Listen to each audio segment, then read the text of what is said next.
કેમ છો વિદ્યાર્થી મિત્રો?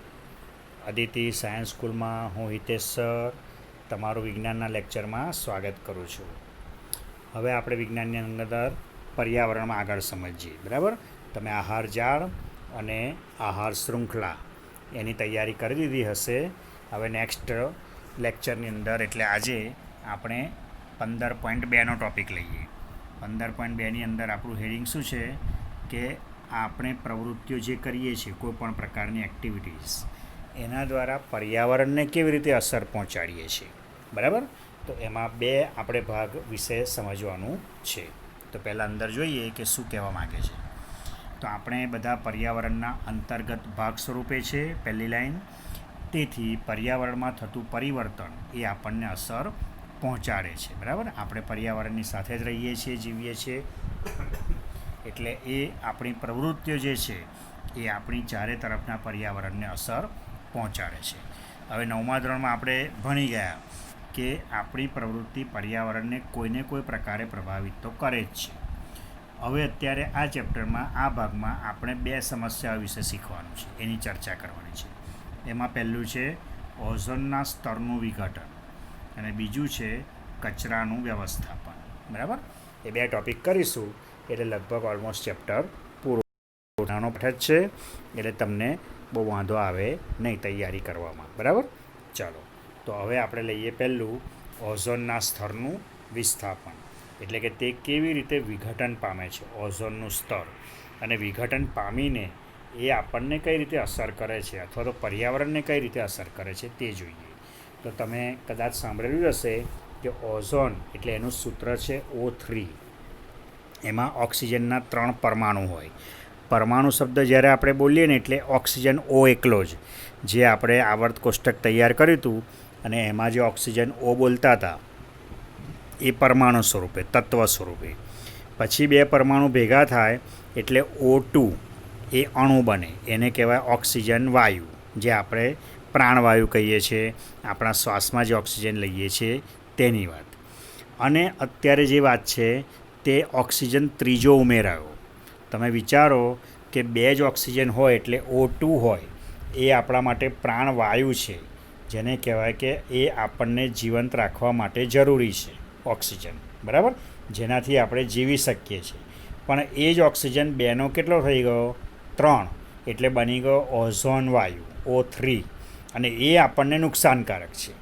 એક ઓક્સિજનનો પરમાણુ વધવાથી એ ઓઝોન વાયુ બની ગયો, અને એટલે આખા એની લાક્ષણિકતાઓ, ગુણધર્મો બદલાઈ ગયા અને એ માનવ શરીરને નુકસાન પહોંચાડે છે. બરાબર, તો એમાં ટૉપિક શરૂ કરીએ કે ઓઝોન સ્તર જે છે તે કઈ રીતે વિઘટન પામે છે, એવું હેડિંગ આપ્યું છે.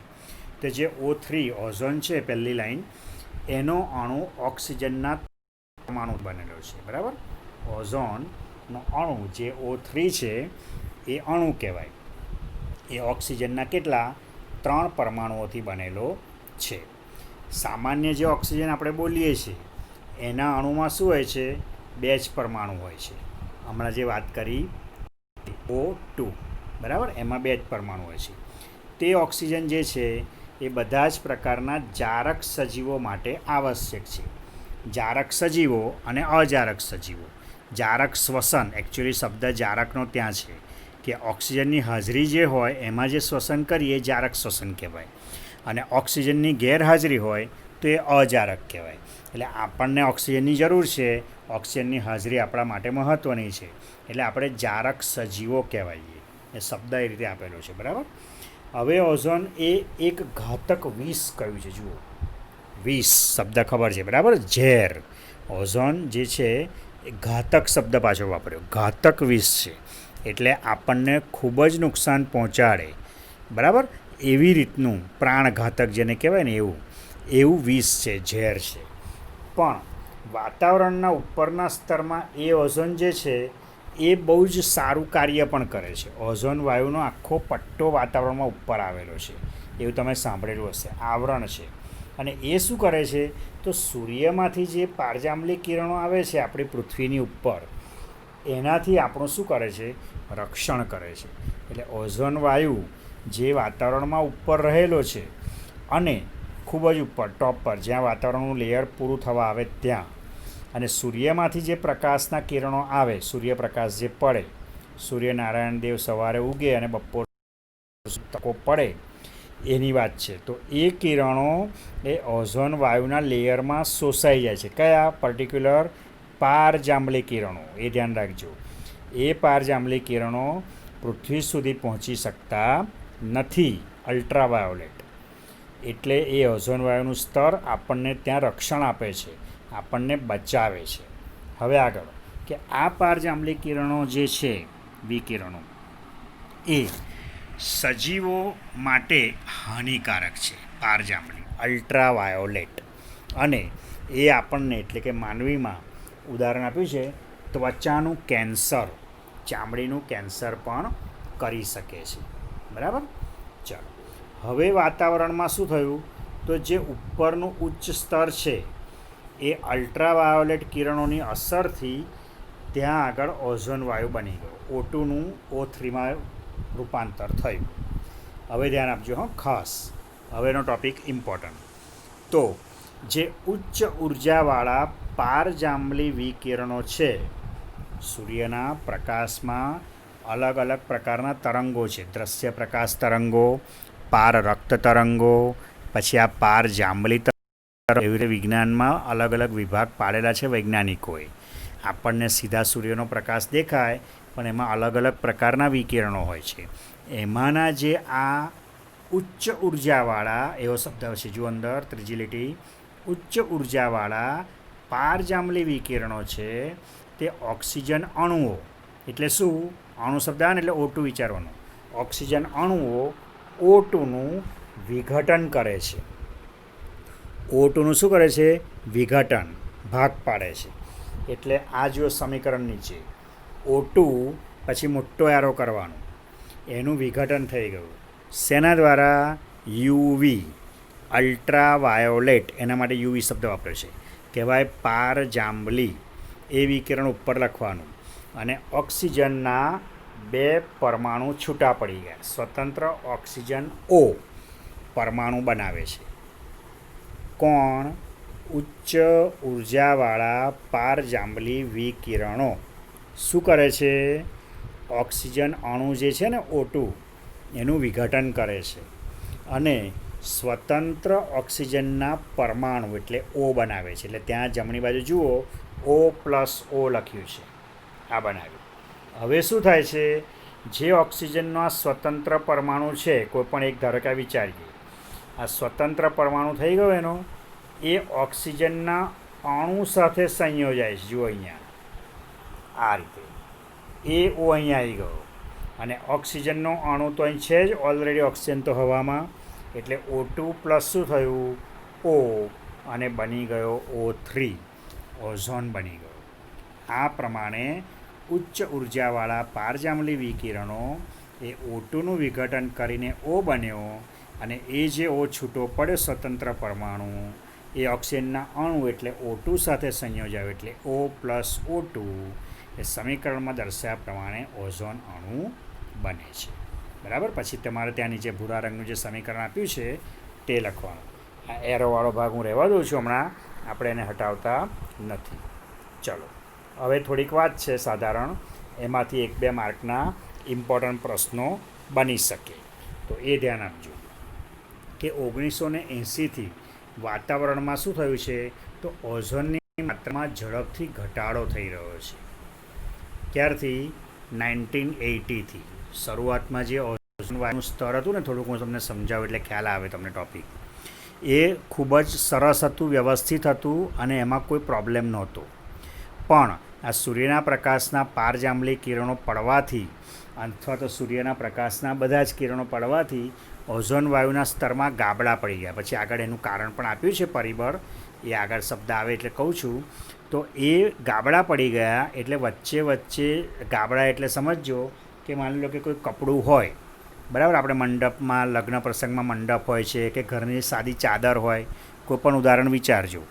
તો એ જે વસ્તુ છે તે સાધારણ માની લો ઘસાઈ ગઈ હોય, ફાટ્યું નથી, ધ્યાન આપજો, ઘસાઈ ગયું હોય, અને ઘસાઈ ગઈને જર્જરિત થઈ ગયું હોય, ગમે ત્યારે ફાટી જાય એવું હોય, એવું થયેલું છે ઓઝોન વાયુના સ્તરમાં. એને વૈજ્ઞાનિકોએ શબ્દ વાપર્યો છે ગાબડા પડી ગયા છે સ્તરમાં. એટલે પેલા પારજાંબલી તરંગો છે કિરણો એ એમાં જે શોષાઈ જતા હતા, ઓઝોન વાયુનું કામ એ હતું, એ શોષાતા અટકી ગયા અને શું થયું, સીધા પ્રવેશી ગયા વાતાવરણમાં થઈને. ઓઝોન વાયુના સ્તરમાં જે ગાબડા પડ્યા એમાં થઈને પૃથ્વી સુધી પ્રવેશી ગયા અને પ્રવેશવાને કારણે પૃથ્વીનું તાપમાન વધી ગયું, ઓવરઓલ તાપમાન વધી ગયું. એટલે આપણને દર વર્ષે ગયા વર્ષ કરતાં એના પછીના વર્ષે ગરમી વધારે લાગે છે. ટેમ્પરેચર બતાવે થર્મોમીટરમાં 40 ડિગ્રી 42 ડિગ્રી, પણ આપણે જે ફીલ કરીએ રિયલી ફિલિંગ કહેવાય. ગૂગલમાં તમે સર્ચ કરો ને તો ટેમ્પરેચર બતાવશે અને રિયલ ફીલ કેટલું એ બતાવશે. તો લખ્યું હોય 40 ને પછી કહેશે કે ફીલ્સ લાઈક 42, કે અનુભવાય છે 42 ગરમી હોય ડિગ્રી એટલું. તો એ જે કારણ છે ગરમી વધવાનું તે જ છે. ને આગળ લિંકમાં વાત કરું તમને સમજ માટે, તો જે ધ્રુવ પ્રદેશ કહીએ આપણે ભૂગોળની ભાષામાં, બરાબર, ઉત્તર ધ્રુવ અને દક્ષિણ ધ્રુવ, તો એ ધ્રુવ પ્રદેશમાં તો ટોટલી બરફ જ છે. અને એ ગરમી ઓવરઓલ પૃથ્વીનું વધે છે તાપમાન, એટલે બરફ શું થાય, પીગળવા માંડે છે. અને પીગળીને બરફ તો શામાં પ્રવાહીમાં રૂપાંતર થઈ જાય, પાણીમાં. અને એ પાણી ઉપરથી વહેતું વહેતું ગમે ત્યાંથી વહે, છેલ્લા ભેગું ક્યાં થવાનું, દરિયામાં. અને દરિયામાં પાણીની સપાટીનું જો લેવલ વધી ગયું તો એ પાણી દરિયાની બહાર આવી જાય અને બહારવાળા અંદર જતા રહે. એટલે સજીવ સૃષ્ટિનો નાશ થઈ શકે. આ રીતે તમે ગભરાશો ને, હમણાં કશું થવાનું નથી. આ વાત છે તમને સમજ માટે. ધીરે ધીરે હજારો વર્ષો લાગે ત્યારે આ પ્રોસેસ થયા કરે. પણ એક વસ્તુ છે કે ધીરે ધીરે ટેમ્પરેચર શું થાય છે, પૃથ્વીનું વધતું જાય છે, બરાબર. તો એ અહીંયા સમજાયું છે. અને હવે જે મહત્ત્વનો શબ્દની વાત કરીએ તે વાક્યમાં છેલ્લા ક્લોરોફ્લોરોકાર્બન મળ્યું. CFC યાદ રાખવાનું. નીચે જે નાનો એસ છે ને બહુવચનનો છે કાર્બન્સ માટે, પણ આપણે ખાલી CFC યાદ રાખવાનું, ક્લોરોફ્લોરોકાર્બન. આ પૂછાય કે ભાઈ CFCનું આખું નામ લખો, તો શું લખવાનું, ક્લોરોફ્લોરોકાર્બન. યાદ રાખજો, બરાબર. તો એ CFC જે છે એના જેવા માનવ સંશ્લેષિત રસાયણોને તેનો મુખ્ય પરિબળ ગણવામાં આવે છે. શાને, ઓઝોનની માત્રામાં જે ઘટાડો થયો 1980 પછી તેને. જો વાક્ય ફરી વાંચું કે 1980થી વાતાવરણમાં ઓઝોનની માત્રામાં ઝડપથી ઘટાડો થઈ રહ્યો છે.